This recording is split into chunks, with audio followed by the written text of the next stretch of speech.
Welcome to ISR 9 news. ముందుగా ముఖ్యాంశాలు.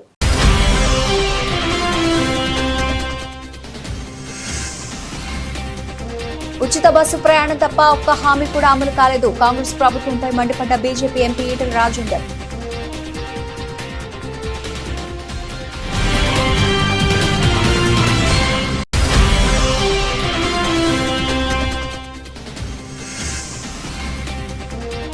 విద్యుత్ రంగంపై శ్వేతపత్రం విడుదల చేసిన ముఖ్యమంత్రి, విద్యుత్ రంగాన్ని భ్రష్టు పట్టించిందే చంద్రబాబు అంటూ కాకాని విమర్శలు.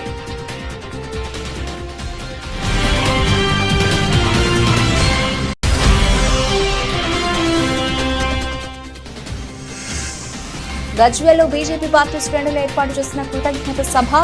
ముఖ్య అతిథిగా పాల్గొన్న ఎంపీ రఘునందన్ రావు. బీఆర్ఎస్ కాంగ్రెస్ పార్టీలో విమర్శలు గుప్పించిన రఘునందన్ రావు.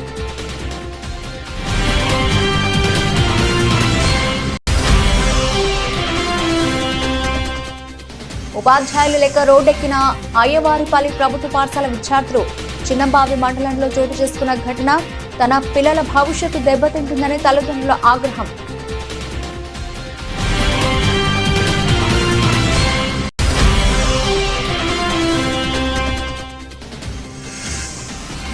టీమిండియా కొత్త కోచ్ గా గౌతమ్ గంభీర్ నియామకం. అధికారికంగా వెల్లడించిన బీసీసీఐ కార్యదర్శి జైషా.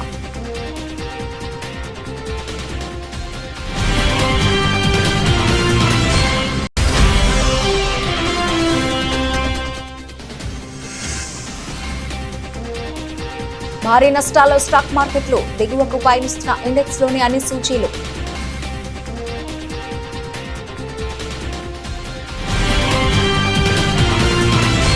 ఉచిత బస్సు ప్రయాణం తప్ప ఒక్క హామీ కూడా అమలు కాలే. ఎంపీ ఈటెల రాజేందర్. ఈ ముఖ్యమంత్రికి ఎలా నిద్రపడుతుందో విద్యార్థులు తలుచుకుంటే కేసీఆర్ లాగా మీ అడ్రస్ గల్లంత అవుతుందని కామెంట్.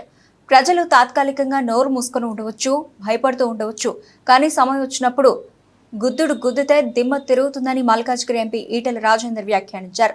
కూకట్పల్లి అసెంబ్లీ నియోజకవర్గం NKNR గార్డెన్స్ లో నిర్వహించిన కృతజ్ఞత సభతో పాటు పలు డివిజన్లలో ఏర్పాటు చేసిన కార్యక్రమాలకు మల్కాజ్గిరి పార్లమెంటు సభ్యులు ఈటెల రాజేందర్ హాజరు కాగా స్థానికులు ఘనంగా సన్మానించారు.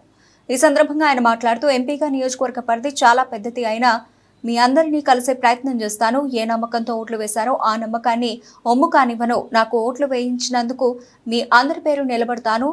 చెడపకురా చెడేవు అంటారు. నన్ను చెరిపే ప్రయత్నం చేసి కేసీఆర్ కూడా చెడిపోయారు. మల్కాజ్గిరి పార్లమెంటు పరిధిలో చైతన్యవంతమైన ప్రజలు ఉంటారు. ప్రజాస్వామ్యానికి దెబ్బ తగులుతుందంటే సరైన నిర్ణయం తీసుకుంటారు. పనులు చేసి పెడతాను. ఇప్పటికే పలువురు కేంద్ర మంత్రులతో కలిసి వినతి పత్రాలు ఇచ్చి వచ్చాను అని తెలిపారు. ఉచిత బస్సు ప్రయాణం తప్ప ఒక్క హామీ కూడా అమలు కాలేదు. ఈ ముఖ్యమంత్రికి ఎలా నిద్రపడుతుందో పెనం మీద నుంచి పొయ్యిలో పడ్డట్టు ప్రజలు భావిస్తున్నారని అన్నారు. నిరుద్యోగ యువకులకైతే కేసీఆర్ ప్రభుత్వంలో నోటిఫికేషన్ రావు.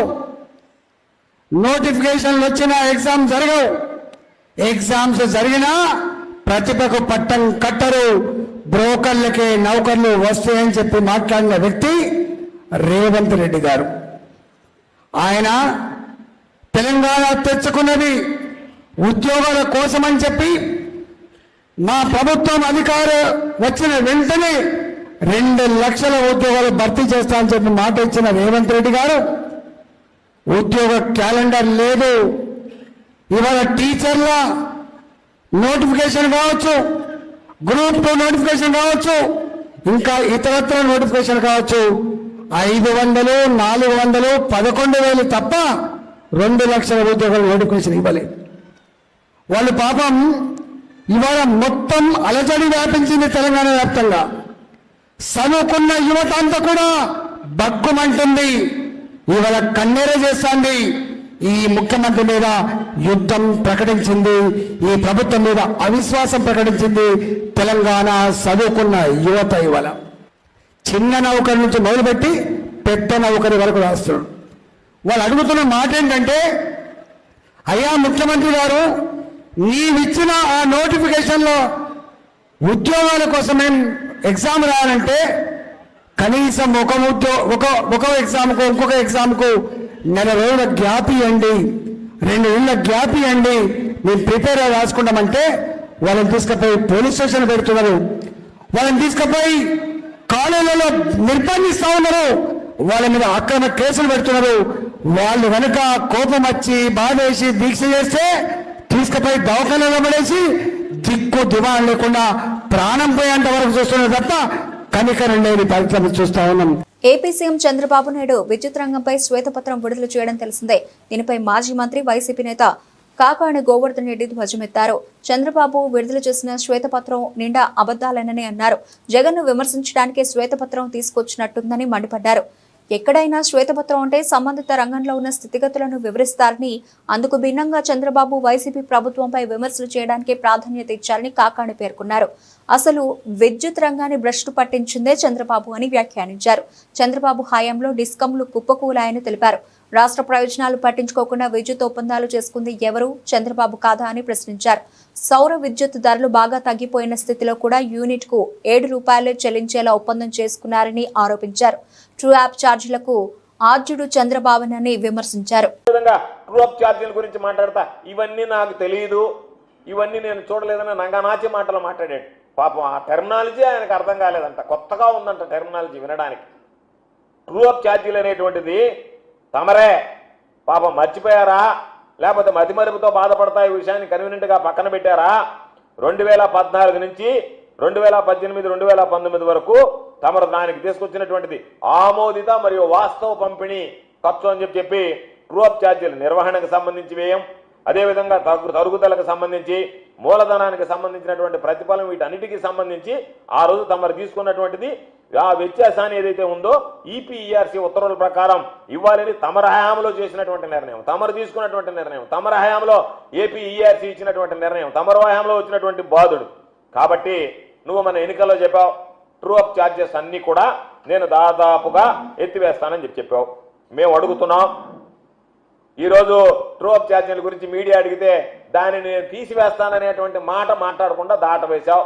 అన్ని విషయాలు ఏ విధంగా మాయ చేస్తున్నావో, మోసం చేస్తున్నావో, అదేవిధంగా ఇది కూడా మోసం చేస్తున్నావు, మాయ చేస్తున్నావు అనేటువంటిది అర్థమవుతుంది.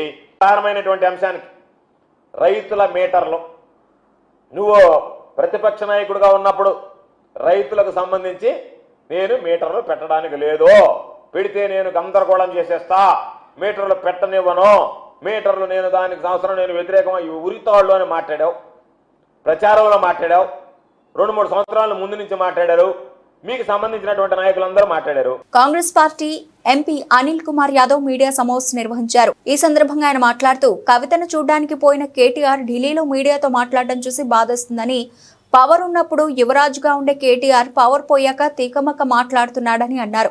పార్టీ ఫిరాయింపులు చేసిందే బీఆర్ఎస్, బీజేపీ అని, కాంగ్రెస్ ఎమ్మెల్యేలను అడ్డగోలుగా కొనుగోలు చేస్తుంది బీఆర్ఎస్ కాదా అని గుర్తు చేశారు. ఈడీ, సిబిఐ ముందు పెట్టి చేర్చుకుంది బీజేపీ కాదా అని ప్రశ్నించారు. ప్రజాపాలనలో అమలు చేస్తున్న సంక్షేమ పథకాలు చూసి మా పార్టీలో చేరుతున్నారని, మేము ఏమీ వారిని రమ్మని అడగడం లేదని స్పష్టం చేశారు. కేటీఆర్ గారు ఇలా ఢిల్లీకి వెళ్ళి వాళ్ళ చెల్లె కవితని కలవడం జరిగింది. కలిసిన విషయం అందరికీ తెలుసు, మంచి విషయం. ఎందుకంటే చెల్లె బాధలు ఉన్నప్పుడు ఒక అన్నగా పోయి ఆమెకు భరోసా వేయడానికి కలవడానికి పోయిండు. కానీ ప్రెస్ కాన్ఫరెన్స్ పెట్టి ఆయన ఉన్న బాధని మళ్ళీ బయట పెట్టిండు. ఎందుకంటే ఆయన పాపం ఎలాంటి పని లేకుండా గత 10 సంవత్సరాలు ఒక యువరాజుగా బతికి ఇలా కనీసం పలకరియడానికి ఎవరు లేకుండా బాధపడుతున్నట్టున్నాడు. ఆయన ఏం మాట్లాడో ఆయనకే తెలియదు. కేవలం కాంగ్రెస్ని విమర్శించాలి, ప్రస్తుతంలో ఉన్న మా కాంగ్రెస్ గవర్నమెంట్ని విమర్శించాలనే ఒక ఉద్దేశంతో ప్రెస్ కాన్ఫరెన్స్ పెట్టినట్టున్నది. ఆయన ఏం మాట్లాడిన ఆయనకే అర్థమవుతుంది. ఎందుకంటే ఈరోజు ఆయన చెప్పిన విషయం ఏంటిదంటే, కాంగ్రెస్ పార్టీ ఎమ్మెల్యేలను తీసుకుంటుందని ఆయన మా పైన ఆరోపణలు చేస్తున్నారు. ఆయన గత చరిత్ర మర్చిపోతున్నట్టున్నాడు. గతంలో వాళ్ళే స్వయంగా కాంగ్రెస్లో గెలిచిన ఎమ్మెల్యేలు అందరినీ కూడా తీసుకోవడం జరిగింది. మేము కాంగ్రెస్లో ఈరోజు ఎవరు కూడా ఎమ్మెల్యేలను తీసుకున్నారు, వాళ్ళు స్వయంగా వాలంటరీగా వాళ్ళు వస్తున్నారు. ఎందుకంటే ఈరోజు కాంగ్రెస్ పార్టీ సంక్షేమ పథకాలు ప్రజలకు వెళ్తున్నాయి, ప్రజలందరూ ఆనందంగా ఉన్నారని, వాళ్ళందరూ కూడా కాంగ్రెస్ పార్టీ వైపు చూస్తున్నారనే ఉద్దేశంతో వాళ్ళ ఎమ్మెల్యేస్ స్వయంగా మా తానికి వచ్చి మా పార్టీలో జాయిన్ అవుతున్నారు. ఆయన మాట్లాడుతూ ఆయే రామ్ గయే రామ్ అంటున్నారు. ఈరోజు తెలంగాణ ప్రజలందరికీ తెలుసు ఆయే రామ్ గయే రామ్ ఎందుకు ఎవరంటే టీఆర్ఎస్ పార్టీ, కేటీఆర్ కుటుంబం. ఎందుకంటే వాళ్ళు వచ్చిర్రు, వాళ్ళు దోచినంత దోచుకున్నారు. ఇలా తెలంగాణ ప్రజలే వాళ్ళకు బుద్ధి చెప్పారు. మొన్న కూడా ఎలక్షన్స్లలో చూసినాం మనం, రాష్ట్ర ఒప్పందం ఏదైతే శ్రీకట్లో సంసారం చేస్తున్నారు బీజేపీ టీఆర్ఎస్ పార్టీ నాయకులు. ఎందుకంటే మొన్న బీజేపీ నాయకులకు 8 పార్లమెంట్ సీట్లు గెలిచిరంటే అది కేవలం టీఆర్ఎస్ పార్టీ పూర్తి మద్దతు ఇచ్చి వాళ్ళని గెలిపించిన విషయం తెలంగాణ ప్రజలందరికీ కూడా అందరూ కూడా తెలుసు. గుంటూరు జిల్లా ఉండవల్లి కృష్ణా పశ్చిమ డెల్టా ప్రధాన కాలువకు జలవనరుల శాఖ మంత్రి నిమ్మల రామానాయుడు సాగునీటిని విడుదల చేశారు. ఖరీఫ్ సీజన్ ప్రారంభం కారణంగా ఉండడంతో డెల్టాకు సాగునీటిని విడుదల చేశారు. ఉండవల్లి డెల్టా ప్రధాన రెగ్యులేటర్ వద్ద మంత్రి ప్రత్యేక పూజలు నిర్వహించి నీటిని విడుదల చేశారు. డెల్టా కింద 5.71 లక్షల ఎకరాలకు అవసరమైన నీటిని విడుదల చేశారు. సాగునీటితో పాటు రేపల్లె, చీరాల, పొన్నూరు, బాపట్ల, గుంటూరు మున్సిపాలిటీలకు అవసరమైన తాగునీటిని విడుదల చేశారు. మంత్రితో పాటు జలవనరుల శాఖ గుంటూరు పర్యవేక్షక engineer Umamaheswararao, EE Mallikarjunarao, DE NKV Prasad పాల్గొన్నారు. ఈరోజు ఏదైతే గోదావరి జలాలు పట్టి సీమ ద్వారా కృష్ణమ్మ ఒడిలోకి వచ్చి ఆ కృష్ణమ్మ నది ఏదైతే ప్రకాశం బ్యారేజీ దగ్గర నుంచి ఏదైతే అటు కృష్ణ తూర్పు డెల్టాకు, అదేవిధంగా ఇటు కృష్ణ పశ్చిమ డెల్టాకు త్రాగునీరు, సాగునీరు అందించేటువంటి ప్రక్రియను ఈరోజు ప్రారంభించుకోవడం చాలా సంతోషంగా, ఆనందంగా ఉందని చెప్పి తెలియజేసుకుంటూ, ఏదైతే ఈ యొక్క పట్టిసీమ సంబంధించినటువంటి గోదావరి జలాలు ఈరోజు ఈ కృష్ణా నదికి చేరకపోతే ఈరోజు కృష్ణా డెల్టాకు సంబంధించి దగ్గర 40 లక్షల మంది పైబడి ప్రజలు ఎవరైతే ఉన్నారో వాళ్ళందరూ కూడా మరి వలసలు వెళ్ళిపోయేటువంటి పరిస్థితి. అంటే పంటలు పండించడానికి సాగునీరు మాట అటుంచి కనీసం మనిషి జీవించడానికి అవసరమయ్యేటువంటి చుక్క నీరు కూడా వాళ్ళకి లేక చెరువులన్నీ కూడా ఖాళీ అయిపోయినటువంటి పరిస్థితిలో వాళ్ళ దాహార్తిని వేళ తీర్చగలుగుతుంది అని అంటే అది చంద్రబాబు నాయుడు గారి దార్శనికతకు, ముందు చూపుకు నిదర్శనమైనటువంటి పట్టిసీమ. ఆ రోజు పట్టిసీమ ద్వారా కృష్ణా డెల్టాకి ఇచ్చి దగ్గర 50,000 కోట్లు సంపదను ఆ రోజు రైతులు సృష్టించేలా చేశాం. మరి అటువంటి ముందు చూపు చంద్రబాబు నాయుడు గారు. మరి ఈరోజు మనం చూస్తూ ఉన్నాం, మరి నిజంగా పట్టిసీమ లేకపోతే ఈరోజు కృష్ణా డెల్టా వలసపోవడమే కాదు, మరి ఆల్టర్నేటివ్గా ఏదైతే పులిచింతలు ఉంది, ఏదైతే కృష్ణా వాటరు నదులు ఏదైతే అటు ఆలిమెట్టి దగ్గర నుంచి ఇటు నాగార్జున సాగర్కి వచ్చే సమయం కృష్ణా డెల్టా వచ్చేటప్పటికి సిద్దిపేట జిల్లా గజ్వేల్ పట్టణంలో బీజేపీ పార్టీ శ్రేణులు ఏర్పాటు చేసిన కృతజ్ఞత సభలో ముఖ్య అతిథిగా ఉమ్మడి మెదక్ జిల్లా ఎంపీ రఘునందన్ రావు పాల్గొన్నారు. ఈ సందర్భంగా ఎంపీ రఘునందన్ రావు మాట్లాడుతూ ఈ రాష్ట్రాన్ని భ్రష్టు పట్టించిన రాష్ట్ర రాజకీయాలను కలుషితం చేసినోళ్లు బాబా బామర్దులు ఇద్దరూ కలిసి ఢిల్లీలో సమావేశం పెట్టారని, సిరిసిల్ల ఎమ్మెల్యే నేషనల్ మీడియా ముందు సన్నాయి నొక్కుతున్నారని ఎద్దేవా చేశారు. సైకిల్ గుర్తు మీద గెలిచిన తలసానిని ఏ రాజ్యాంగం ప్రకారం బీఆర్ఎస్ పార్టీలో తీసుకుని ఎలా మంత్రిని చేశారని ప్రశ్నించారు. కాంగ్రెస్ పార్టీ ఈ దేశానికి పట్టిన దరిద్రమని, పార్టీ ఫిరాయింపులకు భారత రాజ్యాంగాన్ని నాశనం చేయడానికి పుట్టిందే కాంగ్రెస్ పార్టీ అని దుయ్యబట్టారు. ఢిల్లీకి పోయి ప్రెస్ మీట్ పెడితే ఎవరు భయపడరని, కేసీఆర్ చేసిన రాజకీయ దారిద్ర్యాన్ని కాంగ్రెస్ కొనసాగిస్తోందని అన్నారు. సైకిల్ గుర్తు మీద గెలిచిన తలసాని శ్రీనివాస్ యాదవ్ అనేట ఆయన తీసుకొని కారు గుర్తు కేబినెట్ లో మంత్రి పదవి ఇచ్చినటువంటి సిగ్గులేనోడు ఎవరైనా ఉన్నాడంటే అది నీ అయ్యా తప్ప ఇంకొకటి కాదు. కేటీఆర్ భారత రాజ్యాంగాన్ని టీఆర్ఎస్ పార్టీ కూనీ చేసినంత ఈ దేశంలో ఎవరు కూనీ చేయలేదు. నువ్వు, మీ నాయన, మీ బావ కలిసి ఒక్కొక్క ఎమ్మెల్యేను ప్రలోభ పెట్టి పైసలు ఇచ్చి, నోట్లు ఇచ్చి ఎమ్మెల్యేలను కొనుక్కొని, మీ నాయన చేయలే, ఒక్కొక్కరిని కొనుక్కోవడం, ఫామ్ హౌస్ కి తెచ్చి ఒక్కొక్కరిని కొనుక్కోలే, ఒక్కొక్కరికి పైసలు ఇవ్వలే. ఇవాళ అడిగినావు కదా, సిద్దరామయ్య చెప్తున్నాడు కర్ణాటకలో బీజేపీ ఒక్కొక్కరికి 25 కోట్లు ఇచ్చి కొంటుంది, ఇక్కడ రేవంత్ రెడ్డి ఎంత పెట్టి కొంటుండు అని అడుగుతున్నావు.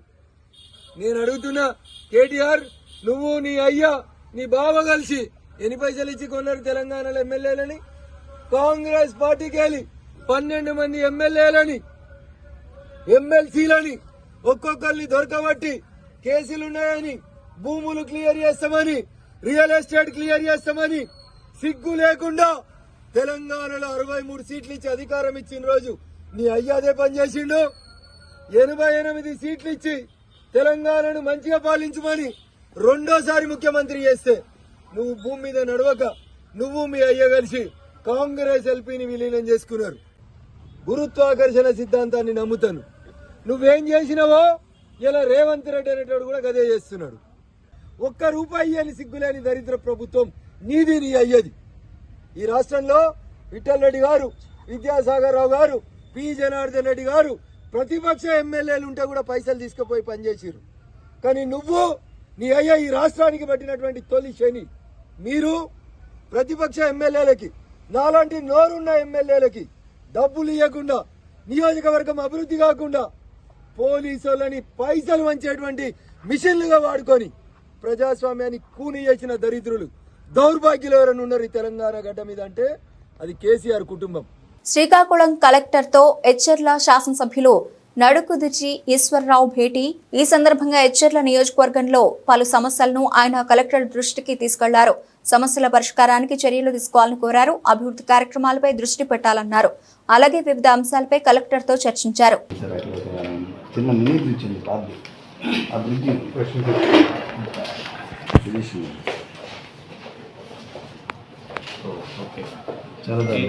ఎవర్ బ్రిడ్జ్ ఇది పిఆర్ఆ లేకపోతే ఇరిగేషన్ ఉంది, పక్కనే స్కూల్ సార్. ఇది బ్రిడ్జ్ ఎదురుగా మన దుప్పలవల్లి సార్ స్కూల్ ఉంది సార్, రెసిడెన్షియల్ స్కూల్. ఆ పిల్లలకి వెళ్ళే వరకు దీని మీద చేస్తారన్నమాట. ఇదే స్కూల్ సార్, ఇట్లాగే వెళ్తారు. ఈ రేంజ్లో ఎప్పుడైతే పడిపోతుందో తెలియదు. ఆల్మోస్ట్ కొన్ని ఎదురుగా ట్రాక్టర్స్ కూడా ఇట్లా వెళ్ళిపోతుంది. ఆ వెయిట్కి ఎప్పుడు పడిపోతుందో నేను చూసి అబ్జర్వ్ చేశాను సార్. అది టెంపరీగా కానీ మనం అందాక చేయించుకుంటే sir, at least permanent bridge sanction అయ్యేదని టెండరింగ్ అది అయ్యే లోపు మనం టెంపరీగా మనం మీరు అది చేస్తే ఏఈ గారికి ఎస్సీ గారికి టెంపరీగా చేయించవచ్చు సార్. చిన్న వర్క్ వెళ్ళి అంటే సపోర్ట్ ఇవ్వడానికి టెంపరీగా స్టోన్ వర్క్ చేయించామనుకోండి సార్. స్టోన్ కన్స్ట్రక్షన్ కలువ ఇట్లా ఉన్నదాన్ని మనం చేయించుకుంటున్నాం. మెయింటైన్ చేపిస్తాం. అంటే దీన్ని ఏమంటారు, దీన్ని గుర్రపడెక్క అంటారు. వాటర్ని బ్రేక్ చేయాలి సార్. దీన్ని మెయింటైన్ చేయవలసిన పని ఉంది.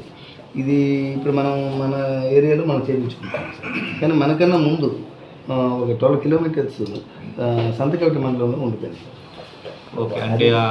కేర్లంపూడి మండలం సోమవరం గ్రామంలో సోమవారం ఎత్తిపోతల పథకాన్ని పునరుద్ధరించి బుధవారం జగ్గంపేట ఎమ్మెల్యే జ్యోతుల నెహ్రూ చేతుల మీదుగా పంప్ హౌస్ కు రిబ్బన్ కట్ చేసి స్విచ్ ఆన్ చేసి ప్రారంభించారు. ఈ సందర్భంగా జ్యోతుల నెహ్రూ మాట్లాడుతూ రైతులందరికీ నీరు ఇచ్చే కార్యక్రమం చేస్తున్నామని, 1962 నుంచి నిర్విరామంగా పనిచేస్తున్న పంపింగ్ స్కీమ్ ఆంధ్ర రాష్ట్రంలో ఏదైనా ఉంది అంటే అది సోమవారం పంపింగ్ స్కీమ్ అని, ప్రభుత్వంతో పాటు రైతుల ఆర్థిక వనరులు సమకూర్చుకుని నడిపించుకుంటున్నారని అన్నారు. సోమవారం పంపు హౌస్ పునరుద్ధరించి ప్రారంభోత్సవం చేసి రైతులకు నీరందించామని, ఏలేరు నీటిని పంపుల ద్వారా లిఫ్ట్ చేసి 1200 ఎకరాలకు సోమవారం లిఫ్ట్ ద్వారా 22 క్యూసెక్కుల నీరు సోమవారం, అలాగే ఇరిపాక, బూరుగుపూడి, కృష్ణవరం గ్రామాల రైతులకు సాగునీరు అందిస్తున్నామని అన్నారు.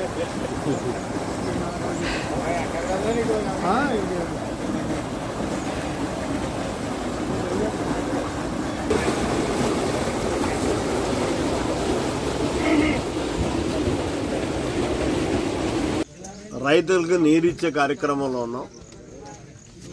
అయితే ఇవన్నీ లిఫ్ట్ ఇరిగేషన్లు ఎప్పుడో 1962 నుంచి పనిచేస్తున్నటువంటి స్కీము ఏదైనా ఆంధ్ర రాష్ట్రంలో ఉంది అంటే ఆగకుండా సోమవారం లిఫ్ట్ ఇరిగేషన్ స్కీమ్ ఒకటి.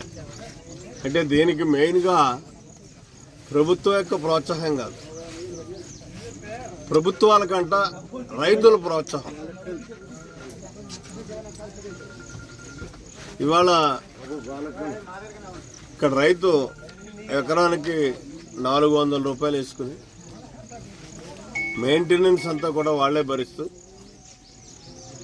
ఈ స్కీమ్ని నిర్వహణ చేస్తున్నటువంటి పరిస్థితి.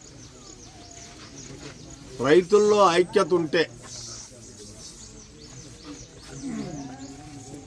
ఏదన్నా చేయొచ్చు అనడానికి ఇదే నిదర్శనం. చెరువులో అయాచితంగా వచ్చినటువంటి నీరునే సక్రమంగా పంచుకున్నటువంటి పరిస్థితి ఉంటుంది. అలాంటి చిన్న చిన్న ఇబ్బందులు వస్తున్నా సరే కానీ దీన్ని ఆర్థిక వనరు లేకపోయినా ఆర్థిక వనరును రైతులే సమకూర్చుకుని ఈ స్కీమ్ని దిగ్విజయంగా 2 పంటలు కూడా పండించుకుంటున్నటువంటి పరిస్థితి. ఇక్కడ ఏలేరు ఏదైతే శాండ్ తీసేయడం వల్ల ప్రతి సంవత్సరం అడుక్కుపోతున్నటువంటి పరిస్థితి ఉంది. ఈ పరిస్థితుల్లో కొద్దిగా నీరు కూడా మోటార్లకు అందనటువంటి పరిస్థితుల్లో వాటర్ వర్క్స్ సైనికపూరి డివిజన్ కార్యాలయంలో జనరల్ మేనేజర్ అశోక్ ని కలిసి drainage pipe lines, borewells, sealed ఎత్తివేత, అలాగే బిల్లుల మోత తదితర సమస్యలపైన చర్చించడం జరిగింది. ఈ సందర్భంగా మల్కాజ్గిరి వీలో ఉన్న సమస్యలపై యుద్ధ ప్రాతిపదికన చర్యలు చేపట్టాలని మల్కాజ్గిరి కార్పొరేటర్ శ్రవణ్ అన్నారు. స్పందించిన జనరల్ మేనేజర్ అశోక్ తప్పకుండా తొందరలోనే పనులు పూర్తి చేస్తామని హామీ ఇచ్చారు. లేకపోతే ఆయన అంతా ఫోన్ చేసి ఇట్లా వస్తలేదంటే పెద్ద మనిషి 80 ఏళ్ళు రాకపోతే నేను మళ్ళీ డబ్బులు ఇట్లా సపరేట్ రావట్లేదు చెప్తే పోయి మీరు అన్నది ఏంటంటే మీరు అన్నది నిజమే. ఎందుకంటే ఆ స్థలంలో జనరేట్ చేస్తే అది వాళ్ళకి తెలియట్లేదు, కొందరికి తెలుస్తుంది, కొందరు తెలియట్లేదు. తెలియని తెలియజెప్పాలంటే మరి వాళ్ళు మెసేజ్ పెట్టాలి. చాలా ప్రాబ్లం సార్. ఇంకోటి కమర్షియల్ బిల్డింగ్ చేస్తున్నారు సార్ ఈ మధ్య. ఇదేంటో నాకు అర్థమైంది. మెయిన్ రోడ్ వస్తారు. ఇప్పుడు ఒక సెకండ్ కనిపించింది మొన్న February 24 లో కన్వర్ట్ చేశారు కమర్షియల్ లో. కన్వర్ట్ చేసిన తర్వాత మొన్న జూలైలో బిల్ ఇస్తే మొత్తం సెప్టెంబర్ 22 నుంచి ఇప్పటిదాకా పడింది. అది ఎలక్ట్రికల్ సార్ తో మాట్లాడాను నేను ఆల్రెడీ. సార్ తో మాట్లాడితే మీరు ఒక లెటర్ రాసి పంపించండి, హెడ్ హౌస్ మార్చాలి. అంటే ఫస్ట్ ఆఫ్ ఆల్ అదొకటి. సెకండ్ థింగ్ ఏంటంటే వాళ్ళ ఇంట్లో ఉన్నది ఒకటే సెటర్. ఇప్పుడు 50 స్క్వేర్ మీటర్స్ అంటే అట్లీస్ట్ 10 into 5 మీటర్స్ మీటర్స్ లో కదా. కానీ ఇక్కడ వాళ్ళు ఒక్కసారి మాట్లాడారా చెప్పు. ఒక్క ఇష్యూ ఈ రోజు ఎక్కడ ఎక్స్పెక్ట్ చేసి చెప్తున్నారు మీరు. అరే ఎక్కడ పోతా నీళ్ళు ఇప్పుడు నేను ఫస్ట్ నేను అనేది అదే. ఇప్పుడు ప్రతిసారి ఇప్పుడు సభ్యులు కూడా వచ్చే ప్రాబ్లం ఏంటి. మండల కేంద్రంలోని అయ్యవారిపల్లి గ్రామం ప్రభుత్వ పాఠశాల యందు సరిపడా టీచర్స్ లేక విద్యార్థులు వారి తల్లిదండ్రులు రోడ్డెక్కిన ఘటన చిన్నంబావి మండలంలో చోటు చేసుకుంది. అయ్యవారిపల్లి ఉన్నత పాఠశాలలో 69 మంది విద్యార్థులు ఉండగా కేవలం ప్రధానోపాధ్యాయులు, వ్యాయామ టీచర్ ఉన్నారు.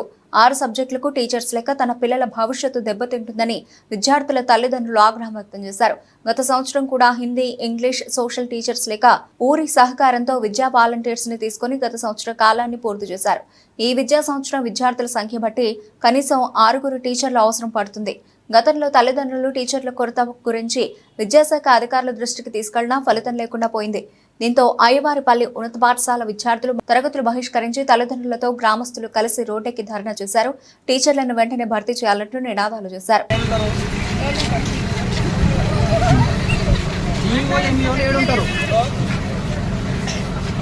ఫస్ట్ మీరు మాకు ఈ సబ్జెక్టులకు లేరు, టీచర్లు ఉన్నారా? ఎంతమంది టీచర్లు లేరు? ప్రిన్సిపాల్ ఉన్నాడా? మరి మీ ప్రిన్సిపాల్ తో లెటర్ ఇప్పించారా?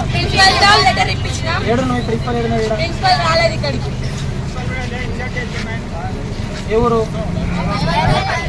ఇప్పుడు మీరు ఎంఈఓకు లెటర్ ఇవ్వాలి. లెటర్ ఇచ్చినాం. ఇది ఏడు ఉంది మీ లెటర్ ఇచ్చినట్టు. మా ప్రిన్సిపల్ సార్ లెటర్ ఇచ్చింది ఫస్ట్.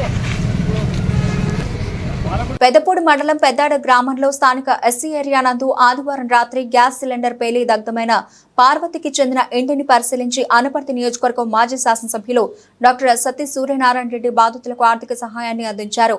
ఈ సందర్భంగా మాజీ శాసనసభ్యులు డాక్టర్ సూర్యనారాయణ రెడ్డి మాట్లాడుతూ గ్యాస్ సిలిండర్ పేలడం కారణంగా ఇల్లు పూర్తిగా కాలిపోయిందని, ప్రభుత్వ అధికారులు ఈ కుటుంబాన్ని ఆదుకోవాలని, గ్యాస్ సిలిండర్ ప్రమాదం సంభవించినప్పుడు నిబంధనలను అనుసరించి గ్యాస్ కంపెనీలు నష్టపరిహారం చెల్లిస్తాయని, అధికారులు ఇందుకు సంబంధించి చర్యలు తీసుకోవాలని అన్నారు.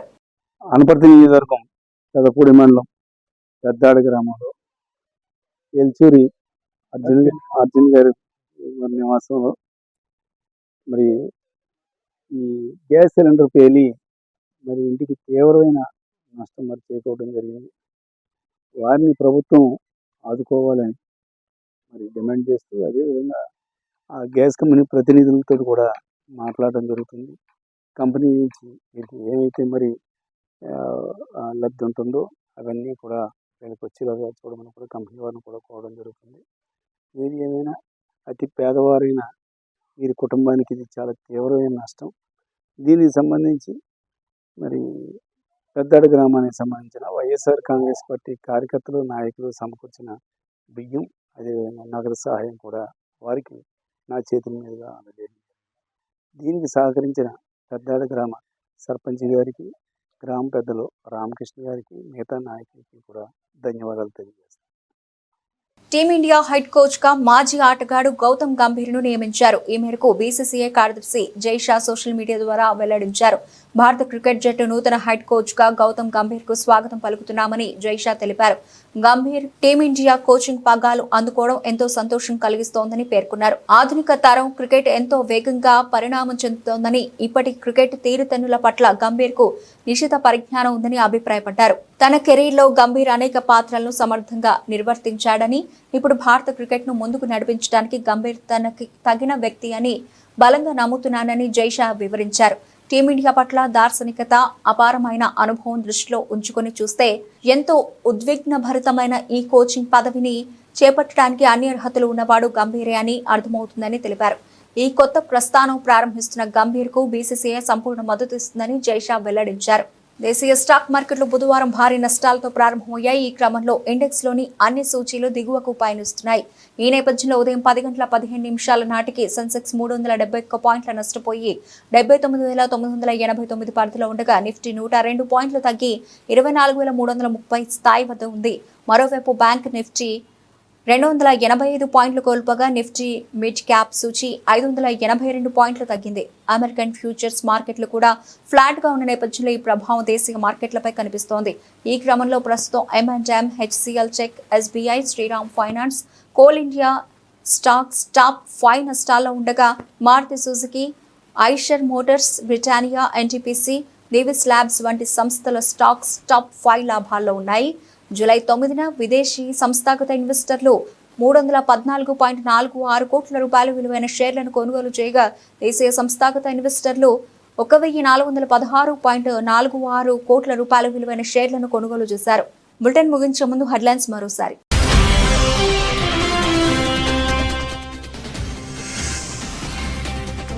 ఉచిత బస్సు ప్రయాణం తప్ప ఒక్క హామీ కూడా అమలు కాలేదు. కాంగ్రెస్ ప్రభుత్వంపై మండిపడ్డ BJP MP Etela Rajender.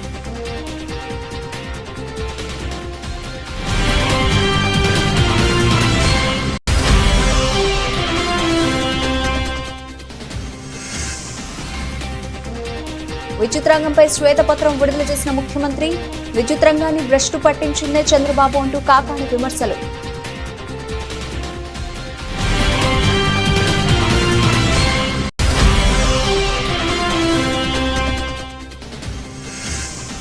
గజ్వేల్లో BJP party శ్రేణులు ఏర్పాటు చేసిన కృతజ్ఞత సభ. ముఖ్య అతిథిగా పాల్గొన్న ఎంపీ రఘునందన్ రావు. బీఆర్ఎస్ కాంగ్రెస్ పార్టీలో విమర్శలు గుప్పించిన రఘునందన్ రావు.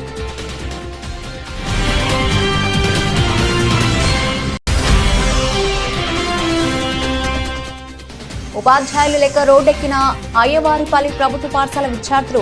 చిన్నంబావి మండలంలో చోటు చేసుకున్న ఘటన. తన పిల్లల భవిష్యత్తు దెబ్బతింటుందని తల్లిదండ్రుల ఆగ్రహం.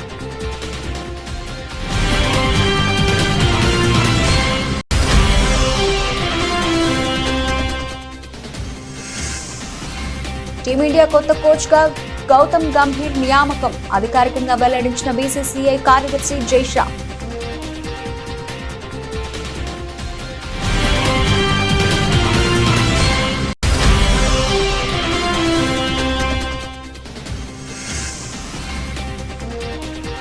భారీ నష్టాల్లో స్టాక్ మార్కెట్లు. దిగువకు పయనిస్తున్న ఇండెక్స్ లోని అన్ని సూచీలు.